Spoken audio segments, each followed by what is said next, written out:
Il y a un beau patrimoine architectural aussi, la mairie, La cathédrale. La place Plumereau. Des jardins, on n'y croit même pas. C'est une ville qui bouge.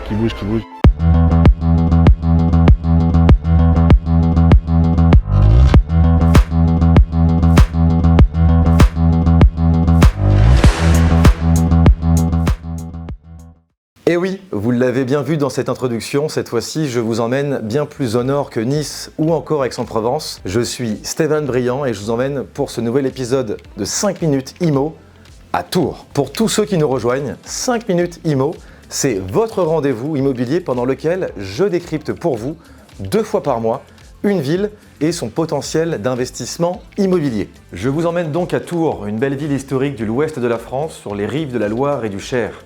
Comptant plus de 140 000 habitants, cette ville moyenne est connue pour ses maisons à colombage du centre-ville, la place Plumereau ou encore la cathédrale Saint-Gatien de Tours.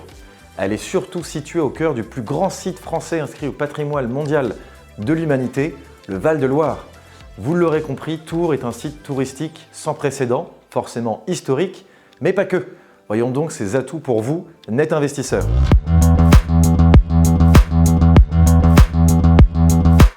Elle bénéficie alors de tous les atouts d'une telle structure et d'une connexion au travers de sa métropole. Éducation, transport, culture. Hop, n'allons pas trop vite, prenons les choses dans l'ordre. Côté études, Tours se place comme une ville étudiante active au travers de son université, ses écoles supérieures et ses centres de recherche.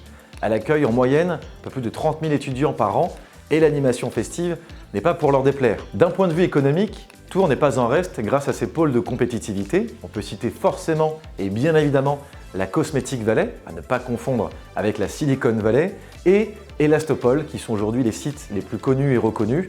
On peut noter également la présence et le rayonnement de la French Tech Loire-Vallée, qui représente un peu plus de 14 000 entreprises sur Tours Métropole. Côté transport, c'est une métropole connectée puisqu'elle bénéficie d'un axe autoroutier majeur entre Paris, Nantes, Le Mans ou encore Poitiers, mais surtout d'une gare TGV qui vous emmène à la capitale en seulement 55 minutes. Et la ville ne s'arrête pas là puisque de nombreux projets sont à venir. On compte d'ailleurs l'ouverture d'une 2e ligne de tramway, l'idée étant forcément d'aller développer une offre de transport doux et connecté, mais également la réhabilitation et la transformation d'anciens sites comme les casernes Beaumont et Chauveau, mais surtout d'un grand plan climat-air-énergie qui aura 6 objectifs majeurs: s'adapter au changement climatique, réduire nos émissions de gaz à effet de serre, augmenter la séquestration nette de CO2 sur le territoire, réduire l'ensemble des consommations énergétiques, développer les énergies renouvelables et enfin améliorer la qualité de l'air.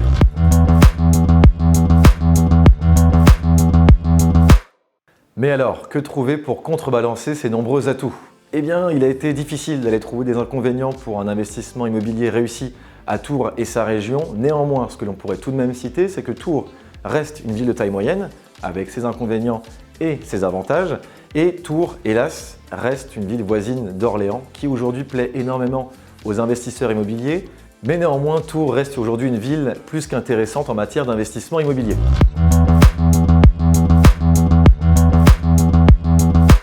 L'immobilier à Tours se porte bien. En effet, avec une très belle note de 13,1 sur 20 au match de l'immobilier, cette ville dans l'ensemble tend à se stabiliser.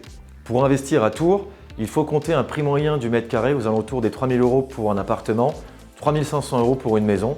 Sachez d'ailleurs que l'attractivité de cette ville est bien présente, puisqu'au cours des 12 derniers mois, on a constaté une évolution des prix de 4% et d'un peu plus de 20% au cours des 5 dernières années. La demande de logement reste en constante augmentation et le marché locatif reste assez tendu.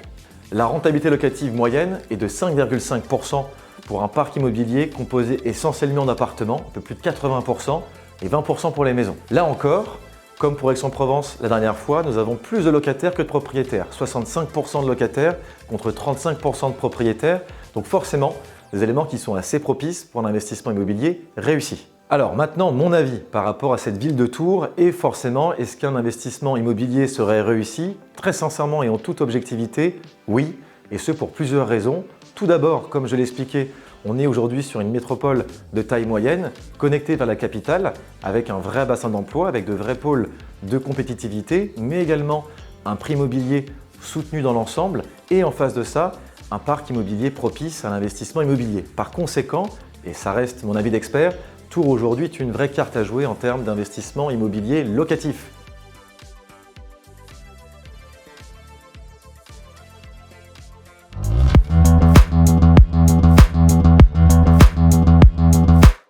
Alors, maintenant que nous venons de voir les différents avantages et inconvénients, ce qui m'intéresse énormément, c'est de savoir si vous, en tant qu'investisseur, vous seriez prêt à vous lancer sur l'investissement locatif à Tours. Je vous invite du coup à lâcher vos différents commentaires.